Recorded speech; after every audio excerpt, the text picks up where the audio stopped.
কিছুদিন ধরেই আলোচনায় ভারতীয় তারকা ক্রিকেটার হার্দিক পান্ডিয়া। ব্যক্তিগত জীবনের জন্যই বারবার সংবাদের শিরোনাম হচ্ছেন তিনি। শোনা যাচ্ছে হার্দিক পান্ডিয়া ও নাতাশা বিবাহ বিচ্ছেদের পথে হাঁটতে পারেন। আরও শোনা যাচ্ছে এই দুইজনের বিবাহ বিচ্ছেদ হলে হার্দিককে তার সম্পত্তির 70% নাতাশাকে দিতে হতে পারে, যদিও এই খবরের সত্যতা যাচাই করা যায়নি। বিভিন্ন গণমাধ্যমের প্রতিবেদনে এই কথাই উঠে এসেছে। হার্দিকের বর্তমান মোট সম্পদ কত? প্রায় তার রাজকীয় জীবনযাপনের ছবি খবর দেখা যায় সোশ্যাল মিডিয়ায়। ক্রিকেট মাঠে অলরাউন্ড পারফরমেন্স দিয়ে ভক্তদের মন কেড়ে নেওয়া পান্ডিয়ার জীবনযাপন বেশ জমকালো।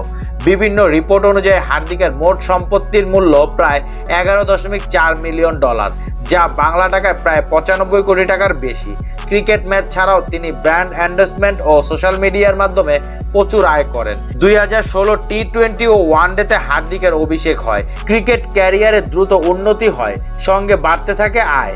তার আয়ের সবচেয়ে গুরুত্বপূর্ণ উৎস ক্রিকেট। তিনি আইপিএল ও বিসিসিআই থেকে মোটা অর্থ উপার্জন করেন। প্রথম জীবনে আর্থিক সমস্যার সম্মুখীন হয়েছিলেন হার্দিক, তবে সেই সব অতীত। এখন তার প্রচুর সম্পদ রয়েছে। হার্দিক প্রতি ওয়ানডে ম্যাচ খেলার জন্য 20 লাখ টাকা, টেস্ট ক্রিকেট খেলার জন্য 30 লাখ টাকা এবং একটি টি-20-র জন্য 15 লাখ টাকা পান।